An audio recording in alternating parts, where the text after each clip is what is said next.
السلام علیکم۔ سب دوستوں سے گزارش ہے کہ ایک بار درود شریف پڑھ لیں۔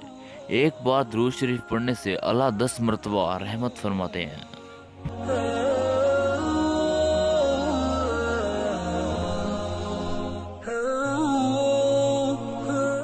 رسول اللہ صلی اللہ علیہ وآلہ وسلم نے ارشاد فرمایا، اللہ کے ساتھ شریک بنانا، والدین کی نافرمانی کرنا، کسی کو قتل کرنا اور جھوٹی قسم اٹھانا کبیرہ گناہ ہے۔